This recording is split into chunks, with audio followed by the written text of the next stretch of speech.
અમદાવાદનું નામ પડે એટલે સૌથી પહેલા માણેક ચોક અને ત્યાંના રાત્રિ બજારની ખાણીપીણી નજર સમક્ષ આવે, પરંતુ આ રણિયાળમાં ચોકનો ઇતિહાસ માત્ર સ્વાદ પૂરતો સીમિત નથી। આ ભૂમિ પાછળ છુપાયેલું છે એક પરમ સિદ્ધ પુરુષનું નામ। અમદાવાદમાં આવેલું માણેક ચોક સોના ચાંદીની બજાર અને ખાણીપીણી માટે જાણીતું છે। માણેક ચોક નામ પડ્યું તેની પાછળ ચોક્કસ કારણ છે। બાબા માણેકનાથ અમદાવાદના સ્થાપના કાળથી જ જેમનું નામ આ શહેરની ઈંટે ઈંટ સાથે જોડાયેલું છે। અમદાવાદના ઇતિહાસના પાના ઉથલાવીએ ત્યારે બાબા માણેકનાથનું નામ આદરપૂર્વક લેવાય છે।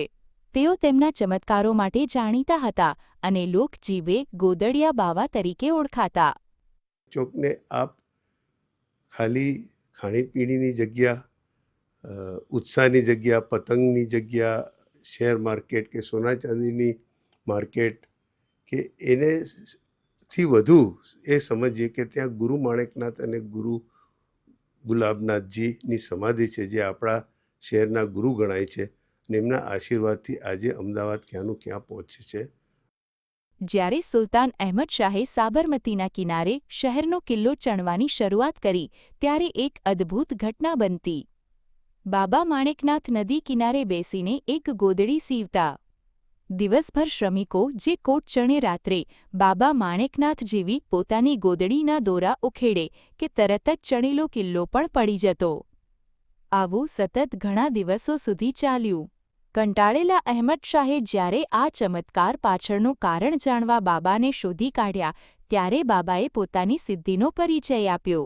બાદશાહ સાથે સમજૂતી મુજબ અમદાવાદ સાથે બાબા માણેકનાથનું નામ હંમેશ માટે અમર થયું।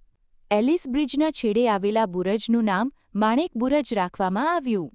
60 વર્ષથી ધંધો કરું છું।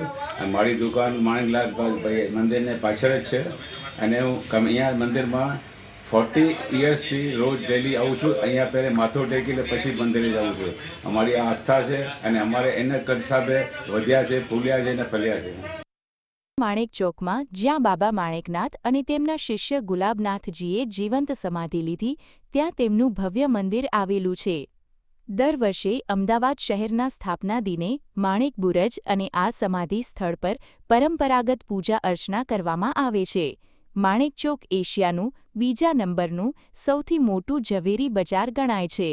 અહીંના વેપારીઓ માટે બાબા માણેકનાથ માત્ર એક સ્મૃતિ નથી પણ સાક્ષાત રક્ષક છે। સમય વહેતો ગયો અને કોટ વિસ્તારમાં વસેલું અમદાવાદ આજે બૃહદ અમદાવાદ બનીને વિશ્વ ફલક પર ચમકી રહ્યું છે।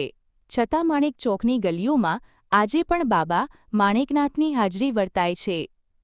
ઝલક અધ્યારું GSTV અમદાવાદ।